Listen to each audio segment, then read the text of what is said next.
One temporary hospital in Wuhan received 564 patients with mild symptoms and treated them with traditional Chinese medicine.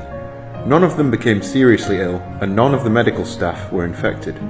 Zhong Nanshan, head of the National Health Commission team and a renowned academician of the Chinese Academy of Engineering, specifically mentioned that it's scientifically proven that TCM is effective against novel coronavirus and inflammation, while introducing China's experience and practices fighting COVID-19 to the European Respiratory Society. How has traditional Chinese medicine helped China fight COVID-19? COVID-19 has become a pandemic caused by a novel coronavirus, but in TCM, there is no such term as pandemic.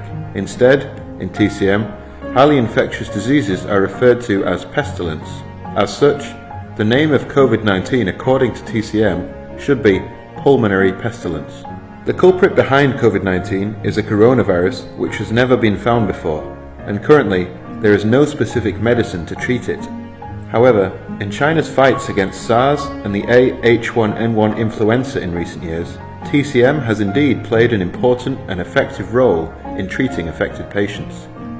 Compared with Western medicine, TCM treatment usually does not focus on the virus itself, instead focusing on adjusting the body's immune system to clear symptoms and reduce complications. It is cheaper and no less effective. Therefore, China has adopted a combination of Chinese and Western medicine in its fight against COVID-19. During the epidemic, over 630 TCM hospitals across the country sent nearly 3,200 medical staff to Hubei. Moreover, the state administration of TCM sent an expert team led by 3 academicians, Zhang Guoli, Wang Luqi and Tong Xiaolin, and 4 national TCM teams comprising a total of 588 people to support Wuhan. As the diagnosis and treatment plan issued by the National Health Commission was updated from the 3rd to the 7th version, the number of its TCM prescriptions has increased to 10. In the latest novel coronavirus pneumonia diagnosis and treatment plan, lung cleansing and detoxifying decoction was listed as the first choice in the clinical TCM treatment. As of March 13th, 1,261 patients in 10 provinces had taken the decoction, and its effectiveness rate is 97.78%. Patients can be categorized into 4 types according to the seriousness of their sickness: mild, moderate, severe, and critical. To judge whether TCM is effective for mild patients, the key indicator in international clinical evaluation is the percentage of mild cases that turn into severe cases. Comparing 108 mild COVID-19 cases, it was found that the number of cases evolving from mild to severe when being treated by Western medicine treatment was about 10%, while the rate under integrated Chinese and Western medicine treatment was about 4.1%.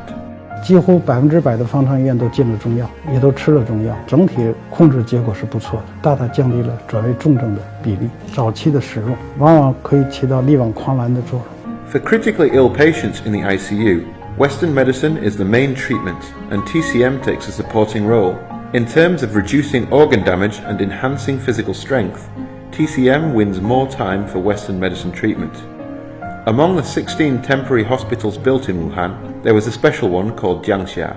Jiangxia's 564 patients were treated by a medical team from 5 different TCM hospitals. It was the only TCM temporary hospital in Wuhan. The treatment is relatively simple, using mainly TCM and a few IV infusions.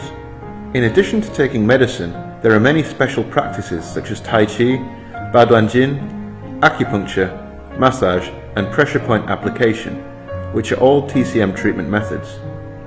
Although the hospital was managed by a TCM medical team, modern medical equipment such as testing equipment and mobile CT scanners were used. As of March 15th, the proportion of treatment that included elements of TCM in Hubei province overall was 91.64%. The proportion of TCM included in treatment in Wuhan was 89.10%, and the proportion of TCM included in treatment across the country was 92.41%. As COVID-19 gradually comes under control in China and the global pandemic becomes increasingly severe, foreign countries have started to learn from China's experience. Daejeon University in South Korea, Toyo Medical College in Kobe, Japan, and a medical school in Rome, Italy expressed their willingness to share their experiences with China and hoped that China could send TCM teams to help them fight the pandemic. At the same time, China has also sent teams of medical experts with medical supplies and TCM prescriptions to countries including Iran, Iraq, and Italy. TCM can play a low-cost role globally in terms of helping people fight COVID-19. After this pandemic is over, will there be an internationally recognized standard for TCM?